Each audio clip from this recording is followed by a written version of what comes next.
Hello friends, मैं संजीव प्रजापति अपने YouTube channel expert classes by Sanjeev Prajapati में आप सबका हार्दिक स्वागत करता हूं।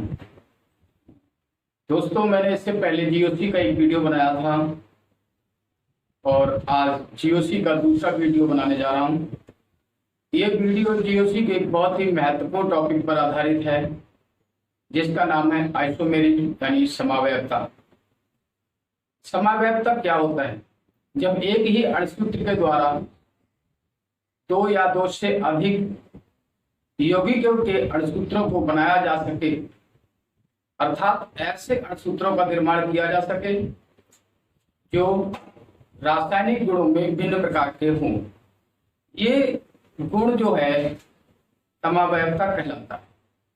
समावयवता होती कितने प्रकार की है? मुख्य रूप से समावयवता दो प्रकार की होती है। एक संरचनात्मक समावयवता होती है जिसको स्ट्रक्चरल आइसोमेरिज्म कहते हैं, और दूसरी समावयवता हमको पढ़ने को मिलती है त्रिविम समावयवता, इसको स्टीरियो आइसोमेरिज्म कहते हैं। इसमें संरचनात्मक यानी स्ट्रक्चरल आइसोमेरिज्म में हमको 6 प्रकार की समावयवता पढ़ने को मिलेगी। 6 प्रकार की समावयवता में स्थान समावयवता, श्रृंखला समावयवता, क्रियात्मक समावयवता, चलावयवता, मध्यावयवता और रिंग समावयवता पढ़ने को मिलती है।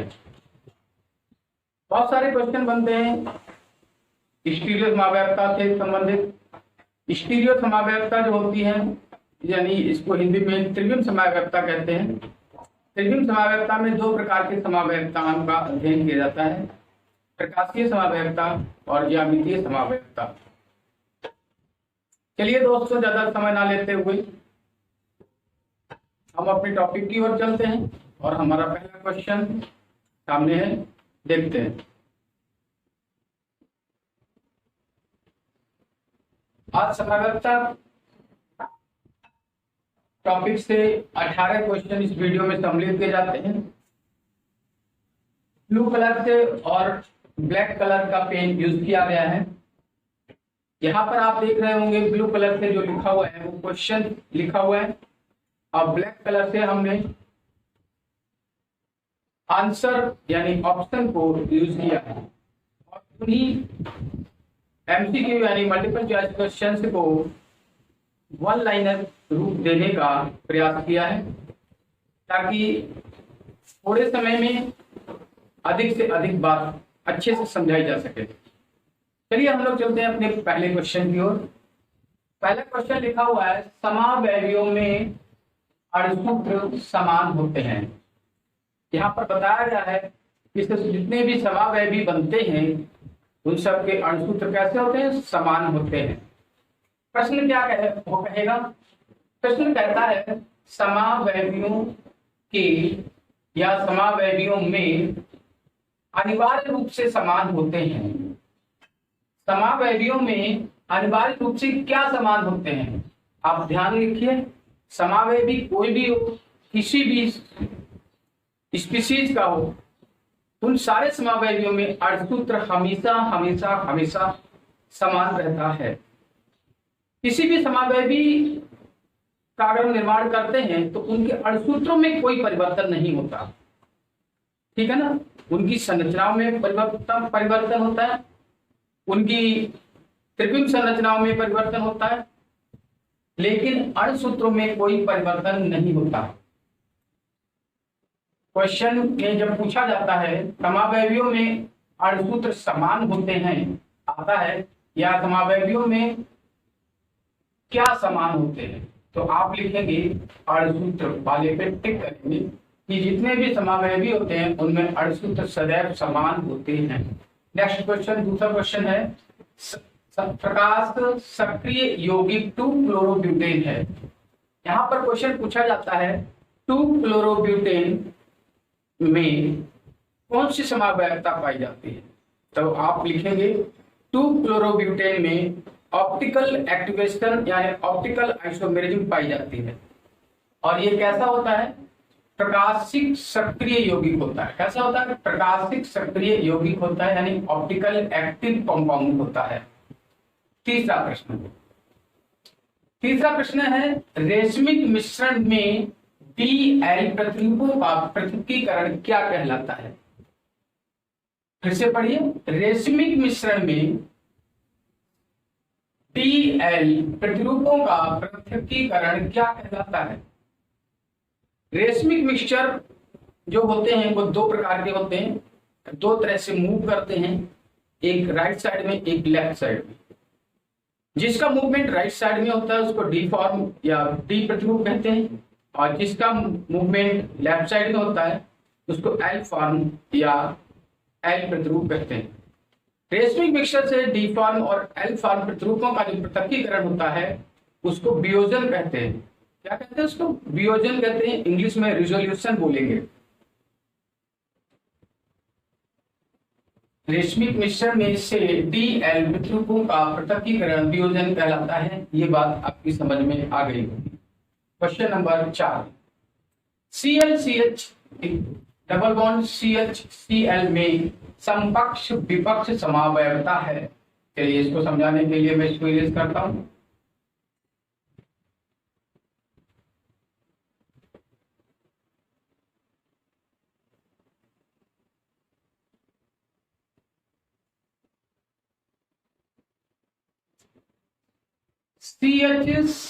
ClCH डबल बॉन्ड CHCl ये क्या है?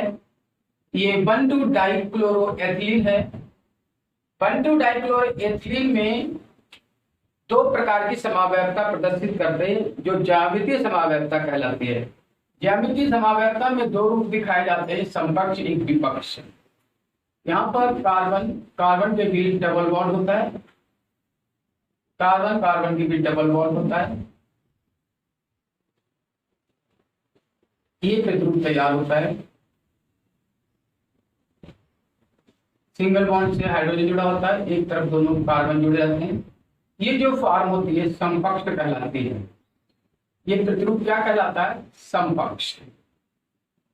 और इधर क्या है? हाइड्रोजन के साथ क्लोरीन,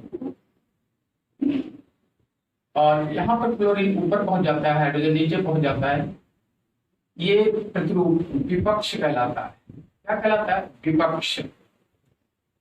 समपक्ष प्रतिरूप को हम लोग सिस फॉर्म और विपक्ष प्रतिरूप को हम लोग ट्रांसफॉर्म के नाम से भी जानते हैं। इसमें जो समावयवता होती है वो होती है ज्यामितीय समावयवता। 1,2 डाइक्लोरोएथिलीन में पाई जाने वाली समावयवता और इसके दो प्रतिरूप समपक्ष और विपक्ष दोनों हमने देख लिए।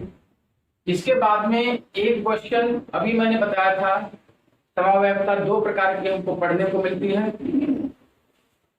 एक संरचनात्मक समावयवता, दूसरी त्रिविमीय समावयवता। त्रिविम समावयवता में दो रूप पढ़ने को मिलते हैं, एक ज्यामितीय समावयवता और ऑप्टिकल यानी प्रकाशीय समावयवता। एक क्वेश्चन बहुत बार पूछा जाता है, आजकल ट्रेंडिंग में चल रहा है, बहुत सारे एग्जाम्स में पूछा जा चुका है। ज्यामितीय समावयवता और प्रकाशीय समावयवता किस समावयवता के अंतर्गत पढ़ने को मिलते हैं या किस समावयवता के अंतर्गत आते हैं? तब वहां पर हमें त्रिविम समावयवता को टिक करना होता है।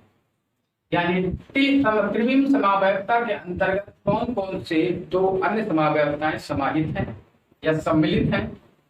तब आप बोलेंगे त्रिविम समावयवता के अंदर ज्यामितीय समावयवता और प्रकाशीय समावयवता समाहित है। अच्छा, अभी हमने 1,2 डाइक्लोरोएथिलीन में पढ़ा था समपक्ष और विपक्ष। सेम वही क्वेश्चन 2 ब्यूटीन में द्विबंध के सापेक्ष घूर्णन होता है। 2 ब्यूटीन में द्विबंध के सापेक्ष घूर्णन होता है। इस चीज को मैं यहां समझा रहा हूं।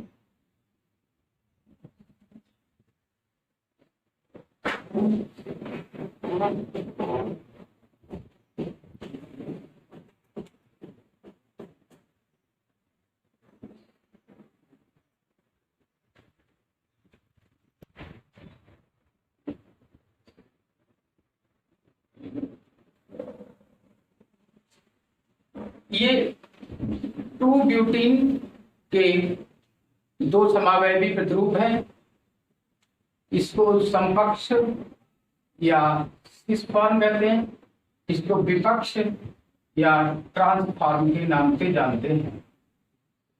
ठीक है, ऐसा क्यों होता है? समपक्ष और विपक्ष ये दो प्रतिरूप जो हैं हमको पढ़ने को मिलते हैं। ऐसा क्यों होता है? लिखा है ना, टू ब्यूटीन में ज्यामितीय समावयवता के दो प्रतिरूप समपक्ष और विपक्ष मिलने का मुख्य कारण एक ही है, वो है द्विबंध के सापेक्ष प्रतिबंधित घूर्णन। द्विबंध के सापेक्ष प्रतिबंधित घूर्णन, द्विबंध यह है, इसके सापेक्ष मैं मार्कर नीचे रख देता हूं। द्विबंध के सापेक्ष इसको जब ऐसे घुमाया जाता है तो इसका एक भाग कार्बन फिक्स रहता है, दूसरा कार्बन डबल बॉन्ड के एक्सिस में मूव करता है और मूव करके हाइड्रोजन वाला भाग नीचे और मैथिल ग्रुप का भाग ऊपर की ओर हो जाता है। ठीक है, इसको ऐंठित या घुमा हुआ भाग भी बोल सकते हैं।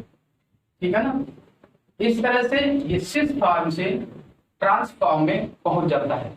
इसका मुख्य कारण ध्यान रखिएगा, द्विबंध के सापेक्ष प्रतिबंधित घूर्णन या द्विबंध के सापेक्ष घूर्णन कहलाता है। ठीक है ना, उम्मीद करता हूं ये बात आपकी समझ में आ गई होगी। मध्यावयवता नहीं दर्शाता, कौन मध्यावयवता नहीं दर्शाता? मैं आपको बताऊं, जितनी भी एल्कीन्स हमने पढ़ने को मिलती हैं उनमें कभी भी मध्यावयवता नहीं दर्शाई जाती है।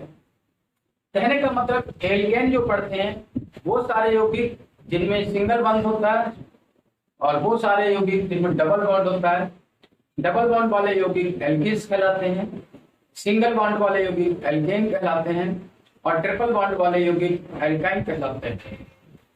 इसी तरह से एल्कीन्स में कभी भी ऑप्शन में अगर मध्यावयवता लिखा है तो आपको मध्यावयवता को टिक नहीं करना है। अगर आपने मध्यावयवता को टिक कर दिया तो आपका ऑप्शन गलत हो जाएगा, बोले तो एग्जाम नॉट क्वालिफाइड। ठीक है ना, यूरिया में कौन सी समावयवता होती है? बहुत एग्जाम के लिए क्वेश्चन बहुत इंपॉर्टेंट है, जनरल क्वेश्चन है, नॉर्मली पूछ ही लिया जाता है। यूरिया के अणु में चलावयवता पाई जाती है। कौन सी पाई जाती है? चलावयवता पाई जाती है। एक और क्वेश्चन जो हम 11th-12th क्लास से पढ़ते चले आए हैं, हर बार पूछा जाता है, बहुत ही इंपॉर्टेंट क्वेश्चन। उम्मीद करता हूँ सबको मालूम होगा, अगर नहीं मालूम होगा तो परेशान होने की जरूरत नहीं है। आप हमारा वीडियो देख रहे हैं ना, तो आज आपको पता लग जाएगा। लिखा है CH3CHOHCOOH 2 हाइड्रोक्सी प्रोपेनोइक एसिड में कौन सी समावयवता पाई जाती है? आप ध्यान रखिए, 2 हाइड्रोक्सी प्रोपेनोइक एसिड में प्रकाशीय समावयवता पाई जाती है।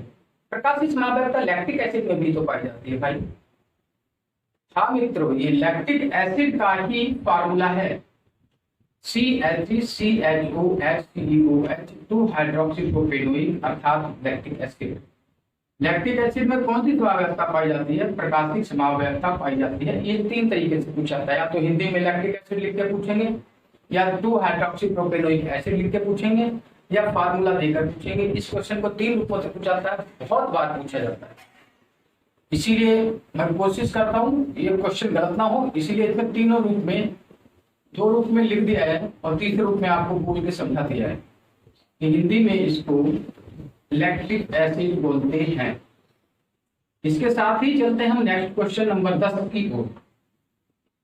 क्वेश्चन नंबर 10 की ओर चलते हैं। क्वेश्चन नंबर 10 लिखा है C4H10O के 10 समावयवी रूप है। ये एक जनरल क्वेश्चन है, कोई फार्मूला दे दिया जाता है, पूछा जाता है इसके कितने समावयवी प्रतिरूप संभव हैं। भाई इसके लिए हम आपको बताएं, इस क्वेश्चन को सॉल्व करने के लिए लोगों ने बहुत सारे ट्रिक्स अपना रखे हैं, उन ट्रिक्स पर मत जाइए। आने वाला क्वेश्चन ट्रिक्स या जनरल ट्रेंड पर नहीं आते हैं। आजकल जो एग्जाम बनते हैं वो हमेशा एक्सेप्शनल क्वेश्चंस को लेकर बनते हैं। उन्हीं पेपर्स जो एक्सेप्शनल अपवाद की बातें पढ़ते हैं, अपवादों को पढ़ेंगे वही आगे बढ़ेंगे। C4H10O के 10 समावयवी समरूप होते हैं, आप हमेशा याद रखेंगे। डाईमेथिल ईथर और एथिल एल्कोहल में क्रियात्मक समावयवी यौगिक हैं। डाईमेथिल ईथर यानी कीटोन ग्रुप और एथिल अल्कोहल यानी हाइड्रोक्सी ग्रुप, प्रोपेनॉल, और इसको हम बोल देंगे प्रोपेनॉल। डाईमेथिल ईथर यानी प्रोपेनॉल, एथिल अल्कोहल यानी प्रोपेनॉल में कौन सी समावयवता पाई जाएगी, तो हम आपको बताएंगे इसमें क्रियात्मक समावयवता पाई जाती है और ये यौगिक क्या कहलाते हैं, क्रियात्मक यौगिक कहलाते हैं। C4H10 के 2 समावयवी प्रतिरूप होते हैं, ये बहुत बार पूछा, मैंने बोला ना इसी टाइप के बहुत सारे क्वेश्चन पूछे जाते हैं। कोई एक अणुसूत्र दे देते हैं, लिखते हैं उसमें कितना समावयवी प्रतिरूप है। C4H10 के यानी ब्यूटेन के कितने समावयवी प्रतिरूप पाए जाते हैं, 2 पाए जाते हैं। कई लोगों ने कार्बन को लेकर के एक धारणा बना रखी है, कार्बन के नंबर काउंट कर लो, जैसे C4 है तो उसके 2 प्रतिरूप मिलेंगे।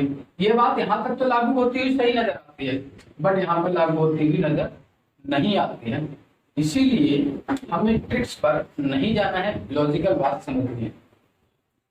बेंजीन चक्र युक्त C7H9N में 5 प्रतिरूप होते हैं।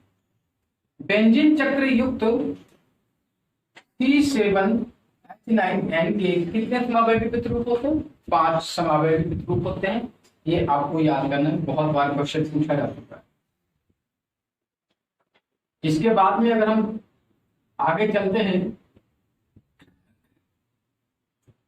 तो हमारे सामने क्वेश्चन नंबर 4 होता है प्रोपेनॉन और प्रोपेनॉल।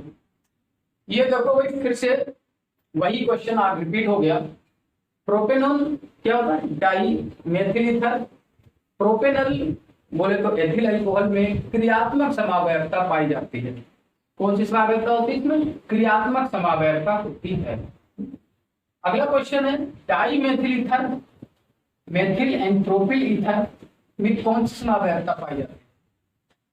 आप लिखेंगे dimethyl ether, methyl and propyl ether में मध्यावयवता होती है। क्या होती है, मध्यावयवता होती है।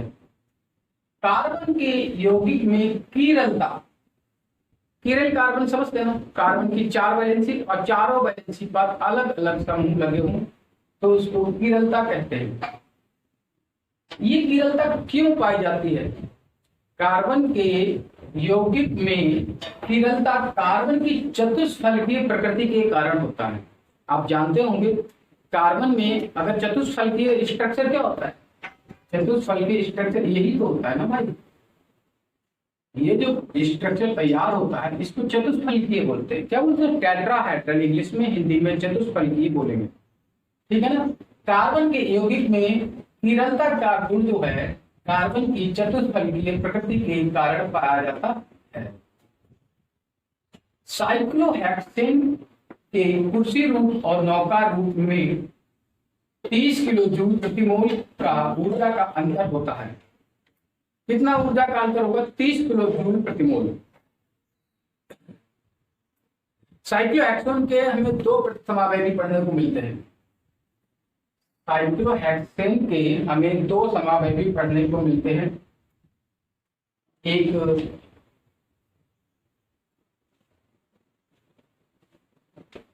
चेयर फॉर्म और दूसरा हमको पढ़ने को मिलता है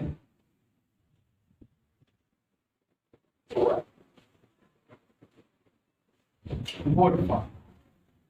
चेयर रूप और बोट रूप, अगर इनका स्थायी क्रम पूछा जाए, इनका स्थायी तो पूछा जाए तो मैं बता देता हूं।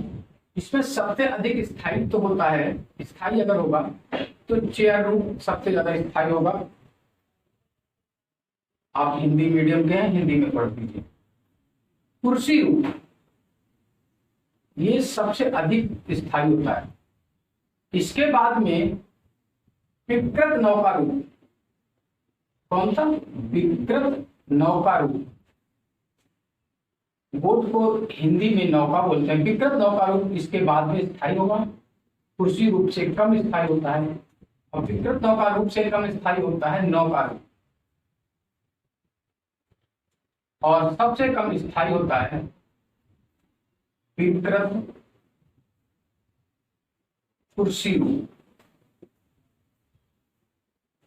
विकृत कुर्सी रूप। ये मैंने बताया आपको साइक्लोहेक्सेन के दोनों प्रतिरूप, कुर्सी रूप और नौका रूप का स्थायित्व क्रम, ये आपको याद कर लेना है, एग्जाम में पूछा जा सकता है। साइक्लोहेक्सेन में कुर्सी रूप और नौका रूप में ऊर्जा में कितना अंतर पाया जाता है मैं आपको बताऊं। साइक्लोहेक्सेन में कुर्सी रूप और नौका रूप में 30 किलो जूल प्रति मोल ऊर्जा का अंतर पाया जाता है।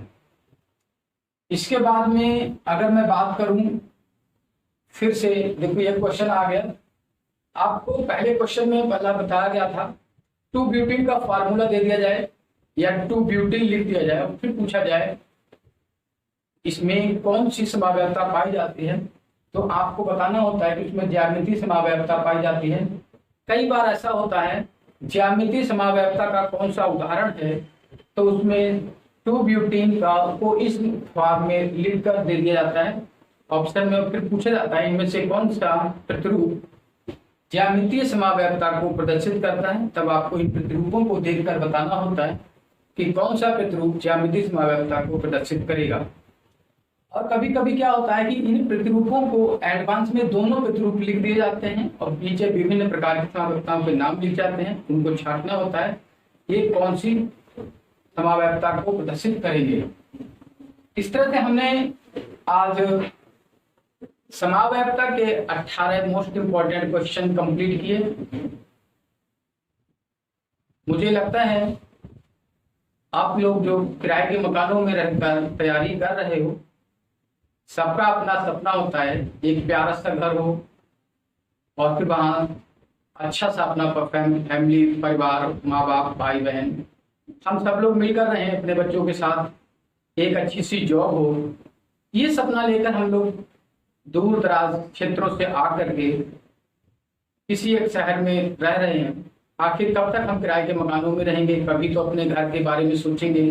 अगर सोचते हैं तो आपके पास एक मौका है, टीजीटी की भर्ती में जो लोग पार्टिसिपेट कर रहे हैं, एग्जाम आने वाला है, वो सभी लोग आज ही expert classes by Sanjeev Prajapati के नाम से हमारे यूट्यूब चैनल को सर्च करें और इस चैनल को सब्सक्राइब करें, ताकि यहाँ पर आपके लिए उपयोगी वीडियो मिलती रहें।